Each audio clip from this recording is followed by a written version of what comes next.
कल से शुरू होगी बीजेपी की 2 दिवसीय प्रदेश कार्य समिति की बैठक। प्रदेश में महासंपर्क अभियान को लेकर होगी चर्चा। तरुण चुग के साथ कई वरिष्ठ नेता रहेंगे मौजूद।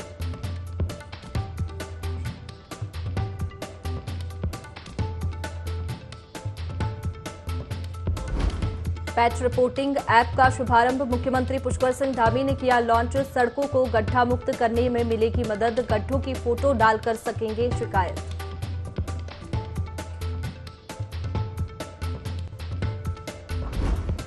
जसपुर में अवैध अतिक्रमण पर चला बुलडोजर। हाईकोर्ट के आदेश के बाद हुई कार्रवाई के दौरान भारी पुलिस बल तैनात।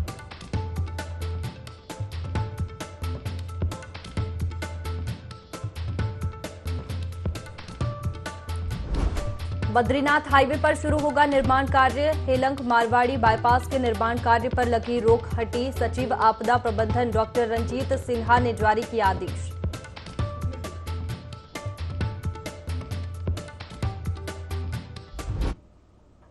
नमस्कार, आप देख रहे हैं देवभूमि लाइव। मैं हूं आपके साथ में वैष्णवी। खबरों की शुरुआत करेंगे। उत्तराखंड की खेल मंत्री रेखा आर्या ने उत्तरकाशी में खेल स्टेडियम मनेरा का निरीक्षण किया। इस दौरान रेखा आर्या ने कहा कि जनपद में खेल प्रतिभाओं की कमी नहीं है, जरूरत है उनको सामने लाने की, जिसके लिए सरकार हर कोशिश कर रही है।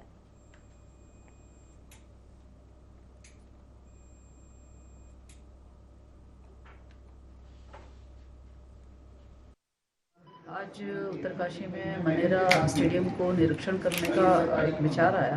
निरीक्षण के दौरान में बेहद प्रसन्नता है कि यहाँ पर लड़कियाँ लगातार खेलने आती हैं, चाहे वो हैंडबॉल के लिए आती हूँ, चाहे वो हॉकी के लिए आती हूँ, चाहे वो फुटबॉल के लिए आती हूँ। तो लड़कियों का खेल के प्रति बढ़ता उत्साह अपने आप में साफ संदेश है कि अभिभावकों ने अब अपने विचारों में बहुत बड़ा परिवर्तन किया है। अब खेल के दृष्टिकोण से बालिकाओं को भी प्रोत्साहित करने लगे हैं। उन्होंने एक कोच की डिमांड करी है, तो हम लोग बहुत जल्द उनके लिए एक कोच भेजेंगे।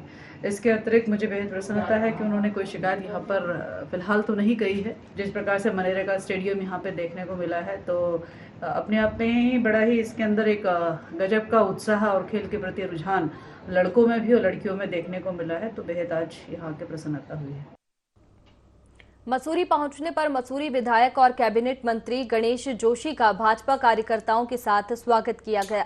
इस अवसर पर वक्ताओं ने यमुना मसूरी पेयजल समस्या के निराकरण पर आभार व्यक्त किया।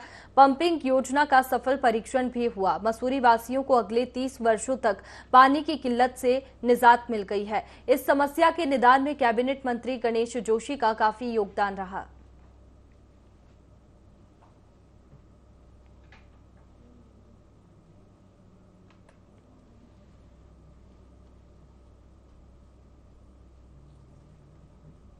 और खबर चंपावत जिले के बनबसा नगर क्षेत्र से है, जहां एक पिकअप और स्कूटी के बीच जोरदार टक्कर हो गई।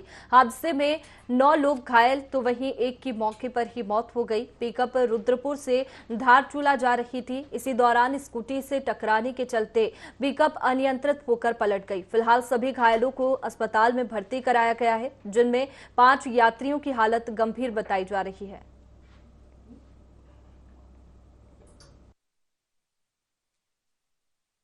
से टॉनिकपुर की तरफ जा रहा था। मेरा लाइसेंस की डेट थी, लर्निंग मेरा बन चुका था, मेरे को लाइट बनवाना था। तो मैं अपना कागज लेके वहाँ जा रहा था, तो एक मैक्स वाला पीछे से आया। उसने मेरे को पता नहीं चला कहाँ से आया क्या है, इसने मेरे को ठोक दिया पीछे से, और उसके बाद ये जाके खुद पलट गई उसी में। मैं स्कूटी में था। ये बनबसा स्ट्रॉन्ग फार्म का मामला। बनबसा स्ट्रॉन्ग फार्म के पास में एक एक्सीडेंट हुआ है, जिसमें एक मैक्स वाहन और एक स्कूटी, इसमें दोनों इंजर्ड हुए हैं। दोनों की टक्कर के वजह से ये एक्सीडेंट हुआ है। जैसे ही सूचना मिली तो तुरंत ही मैं हॉस्पिटल आई। हॉस्पिटल आके यहाँ पे पता चला कि मैक्स में 9 लोग सवार थे, जिसमें वाहन चालक भी शामिल था, और एक स्कूटी सवार था जो अकेला था। तो इसमें से सभी इंजर्ड थे, लेकिन एक एक्सपायर हो चुका था। जैसा कि डॉक्टर साहब ने बताया, यहाँ पर एक एक्सपायर हो चुका है, और 5 लोग जो ज़्यादा सीरियसली इंजर्ड थे, उन्हें रेफ़र किया गया है सुशीला तिवारी जवानी के लिए, और बाकी जो 4 लोग हैं उनका भी ट्रीटमेंट चल रहा है। हरिद्वार के सिडकुल क्षेत्र की मीनाक्षीपुरम कॉलोनी में देर रात्रि दबंगों ने जमकर हमला किया। ग्राहक सेवा केंद्र पर पैसे के लेने देने को लेकर मामूली विवाद के बाद यह हंगामा हुआ। सभी युवकों ने ग्राहक सेवा केंद्र पर लाठी डंडों से हमला बोल दिया। इससे दुकानदार गंभीर रूप से घायल हो गया। लोगों ने पुलिस को इसकी सूचना दी। थाना प्रभारी ने बताया कि पैसे के लेन देन को लेकर दो पक्षों में विवाद हो गया था। पुलिस ने मामला दर्ज कर लिया है। मारपीट करने वाले करीब 2 दर्जन लोगों को गिरफ्तार किया गया है।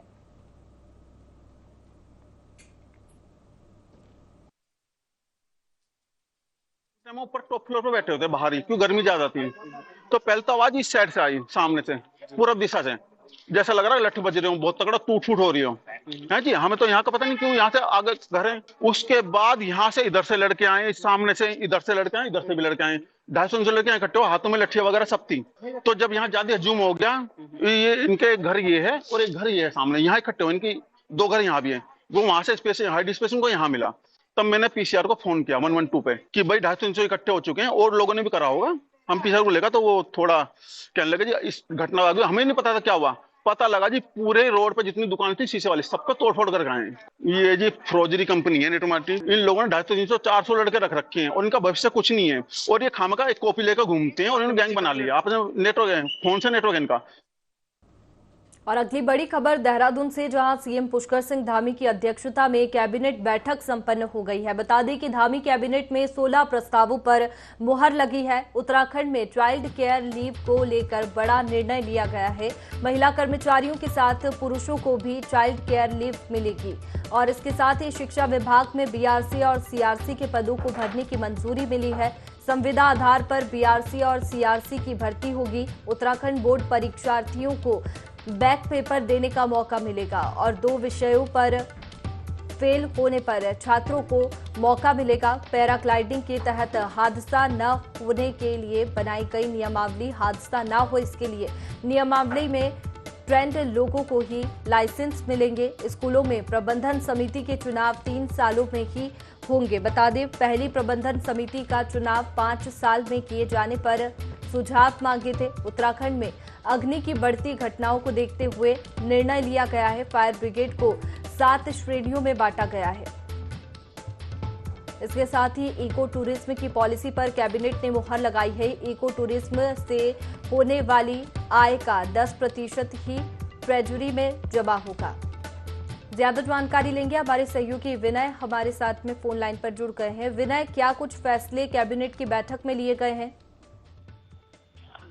जी बिल्कुल वैष्णवी, देखिए आज जो 16 यहाँ पर जो प्रस्ताव है वो यहाँ पर पास हुए हैं, जिसको लेकर के जो है आज कैबिनेट से जो है मंजूरी भी मिली है। साथ ही साथ आपको बता दूंगा कि जिस तरीके से शिक्षा विभाग से बड़ी खबर जो है वो यहाँ पर ये है कि अब परीक्षा में जो कंपार्टमेंट की जो व्यवस्था थी वो भी यहाँ पर अब लागू कर दी गई है, जिसके चलते अन्य राज्यों में व्यवस्था जो है ये लागू थी और उत्तराखंड में आज से जो है ये व्यवस्था लागू की है। क्योंकि कंपार्टमेंट की अगर बात करें, जो कंपार्टमेंट बच्चों की आती थी उसको जो है अब यहाँ पर दोबारा से जो है 2 सब्जेक्ट में अगर कंपार्टमेंट आती है तो उसमें इसको कर सकते हैं। जी, इसके साथ ही शिक्षा और नौकरी को लेकर विनय ज्यादा फैसले लिए गए हैं। क्या कुछ फैसले शिक्षा के क्षेत्र में लिए गए हैं? इसके साथ ही नौकरी पेशा लोगों के लिए क्या फैसले यहाँ पर महत्वपूर्ण लिए गए हैं?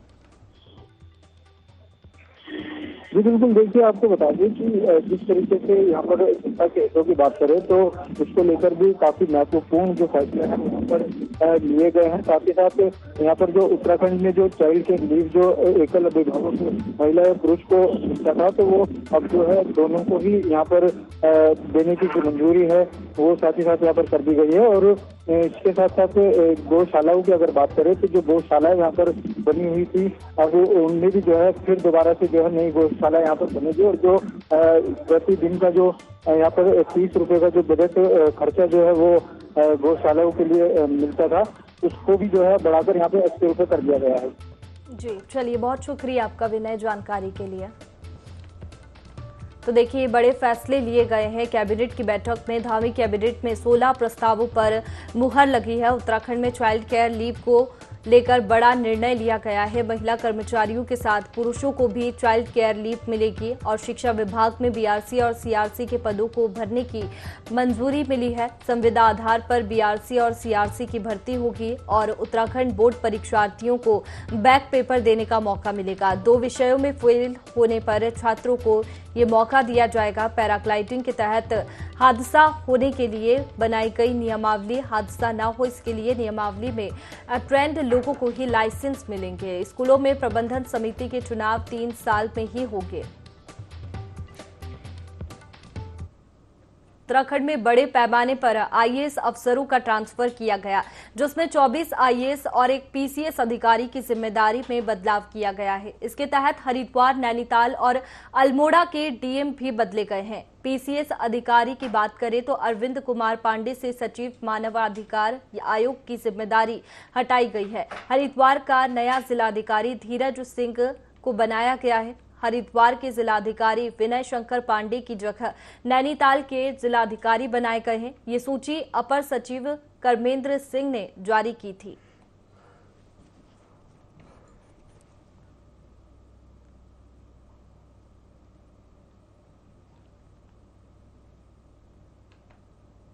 चलिए आगे बढ़ते हैं। उत्तरकाशी में पॉलिटेक्निक विद्यालय में 15 सालों से स्टाफ न होने से बच्चों का भविष्य अधर में लटका हुआ है। बता दें कि विगत 15 सालों से इस विद्यालय में स्थायी अध्यापक नहीं है, जिसके चलते वैकल्पिक अध्यापक पठन पाठन का संचालन कर रहे हैं। इस कारण अभिभावकों में भी काफी रोष देखने को मिल रहा है। वहीं अब अभिभावकों और ग्रामीणों ने निर्देशक का घेराव कर विद्यालय की समस्याओं से अवगत कराया है।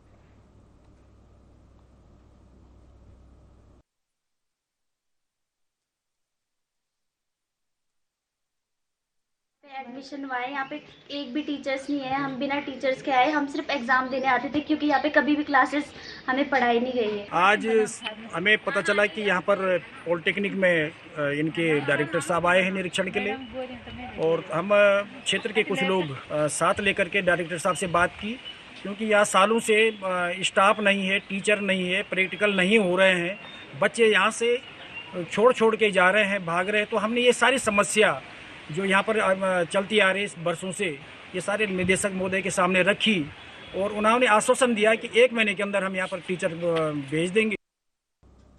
पिरान कलियर में अतिक्रमण हटाने बुलडोजर चलाया गया। इससे अतिक्रमण करने वाले लोगों में हड़कंप है। इससे पहले भी सिंचाई विभाग और दरगाह की भूमि से अतिक्रमण हटाया गया था। वहीं रुड़की के मजिस्ट्रेट ने कहा कि यदि फिर से अतिक्रमण किया गया तो कड़ी कार्रवाई की जाएगी।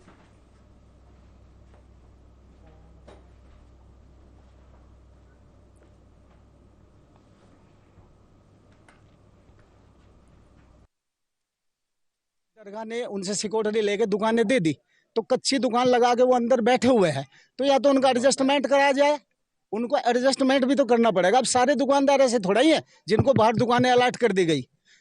मुश्किल से 4, 5, 6 दुकानदार होंगे ऐसे जिनको बाहर दुकानें अलॉट की गई, और अंदर जो दुकानदार है वो कम से कम है 30 दुकानदार लगभग। तो सबको एक दायरे में, मतलब हमने एसडीएम साहब से आज भी कहा, सर इनका कुछ एडजस्टमेंट तो आप करो, ये गरीब लोग जाएंगे कहाँ।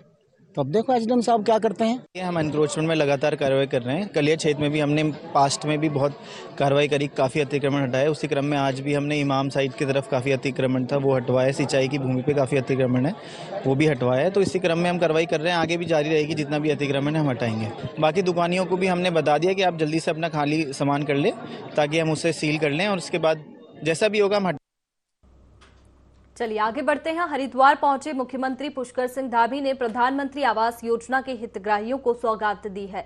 528 आवासों का लोकार्पण किया। इस दौरान सीएम धामी ने बताया कि जिन योजनाओं का शिलान्यास होगा उन्हें जल्द पूरा कर लोकार्पण हो, ये हमारी सरकार का संकल्प है, प्रधानमंत्री नरेंद्र मोदी का संकल्प है।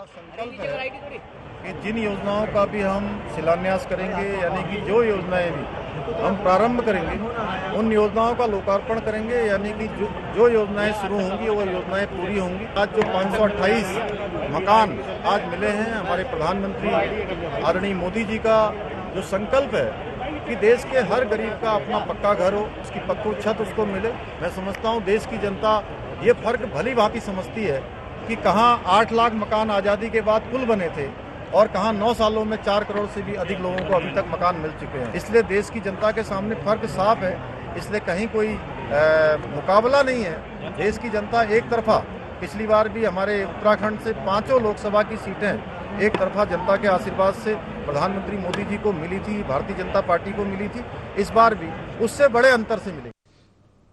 उत्तराखंड की महिला एवं बाल विकास मंत्री रेखा आर्या यमुनोत्री धाम पहुंची। इस दौरान मंत्री रेखा आर्या ने जानकी चट्टी से यमुनोत्री धाम तक पैदल यात्रा की और मां यमुना की पूजा अर्चना की। पैदल यात्रा में मंत्री रेखा आर्या ने रास्ते में श्रद्धालुओं से चर्चा भी की और 4 धाम यात्रा में उनके अनुभवों को सुना।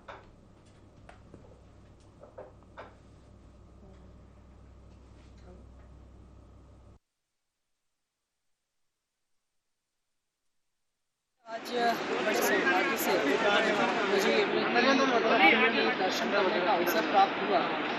निश्चित रूप से यात्रा पूरा यमुना पथ में चलते हुए माँ के उद्गम स्थल तक पहुँचना। उधम सिंह नगर के खटीमा में खनन माफिया बेखौफ नजर आ रहे हैं। वहीं मुख्यमंत्री के गृह क्षेत्र बिगराबाग, कुटरा, चांदा समेत अन्य जगहों में भी खनन माफियाओं का प्रशासन का बिल्कुल खौफ नहीं है। खनन माफिया लगातार खटीमा क्षेत्र में सक्रिय नजर आ रहे हैं। बता दें कि खनन माफिया रात में भी कई जगहों पर मकानों की बुनियाद भरने का कार्य कर रहे हैं, जिस पर सीईओ ने बताया कि क्षेत्र में चल रहे खनन माफिया के खिलाफ सख्त कार्रवाई की जाएगी, जिसकी सूचना तीनों थानों को दे दी है।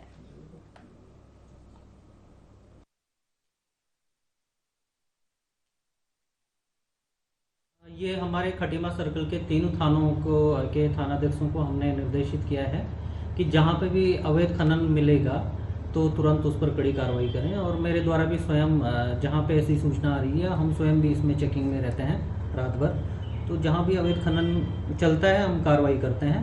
अभी हमने 8 डंपर भी सीज किया और कई ट्रैक्टर ट्रॉली भी हमने अवैध खनन में सीज कर रखे। चलिए आगे बढ़ते हैं। चंपावत जिले में 3 दिवसीय एस्ट्रोवीक सम्मेलन का आयोजन किया जा रहा है। जिले के लोहाघाट स्थित पर्यटक स्थल एप्टोमाउंट में पर्यटन विभाग के निकॉन कंपनी के सहयोग से 16 मई से 18 मई तक आयोजित सम्मेलन में देश भर के एस्ट्रो फोटोग्राफर व विशेषज्ञ फोटोग्राफर प्रतिभाग करने पहुंचे हैं। जिले के इस पर्यटक स्थल में नाइट स्काई सैंक्चुरी और दूरबीन, कैमरों व आधुनिक उपकरणों की मदद से प्रदूषण मुक्त पर्यावरण सहित खगोलीय घटनाओं को कैमरों में कैद किया जाएगा।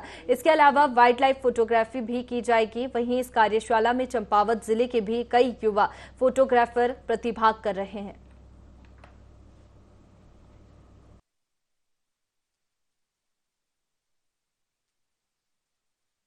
4 दिवसीय एस्ट्रोवीक का आयोजन कल साई से शुरू हो गया है। कल साई हमारा इंट्रोडक्टरी सेशन था, उसके बाद हमारा कल एस्ट्रो ऑब्जर्वेशन हमने कराया था।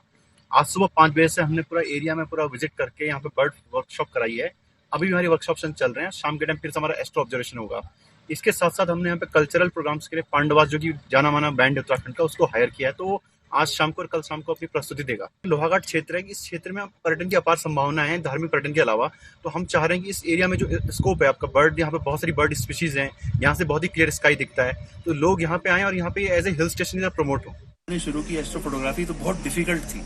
ये डिफिकल्ट काम को मेरे को चैलेंज लिया और मैं I was one of the astro photographers, earliest astro photographers in India, क्योंकि मुझे बहुत खास लगता था ये करना कि जब एक रिजल्ट आता था, एक फोटो बनती थी और लोग देखते थे। लेकिन आजकल डिजिटल कैमरे के ज़माने में तो हर कोई एस्ट्रो फोटोग्राफी इतनी आराम से, आसानी से करता है कि सोशल मीडिया पे तो रोज़ कितने फोटोग्राफ्स आते हैं एस्ट्रो फोटोग्राफी के।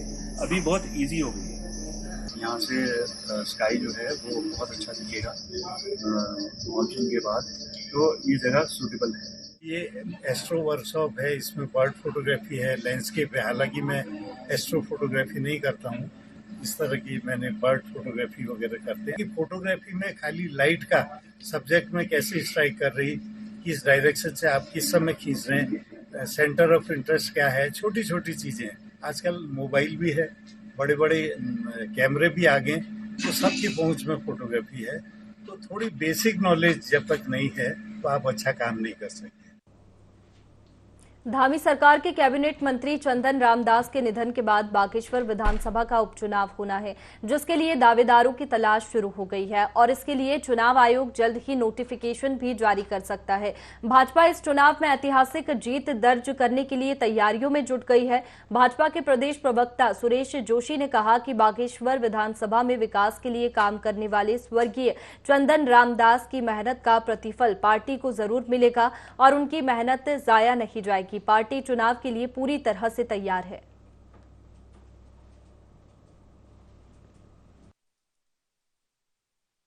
बागेश्वर चुनाव क्योंकि संवैधानिक दृष्टि से 6 माह के अंदर होना है, एक दुर्भाग्यपूर्ण घटना वहां पर हुई है।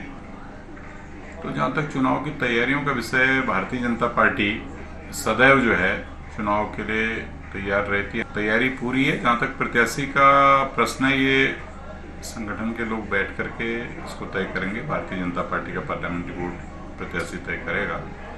जो वहाँ पर हमारे प्रत्याशी थे, जो दुर्घटना में जिनकी मृत्यु हो गई है, मुझे ऐसा लगता है कि उन्होंने जो काम वहाँ पर किया है और जिस तरह से उन्होंने पार्टी को इतने लंबे समय से सींचा है, तो उसका एक बहुत बड़ा लाभ पार्टी को मिलेगा और बहुत बड़े बहुमत से हम लोग चुनाव जीतेंगे।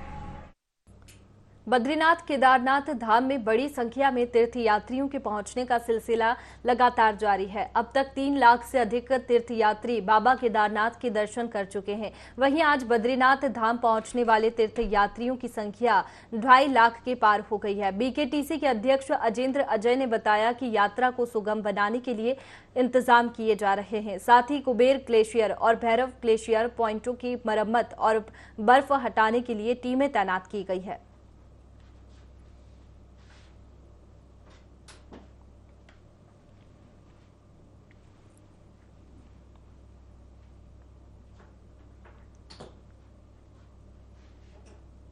फिलहाल देवभूमि लाइव में इतना ही। आप बने रहिए IND 24 पर। नमस्कार।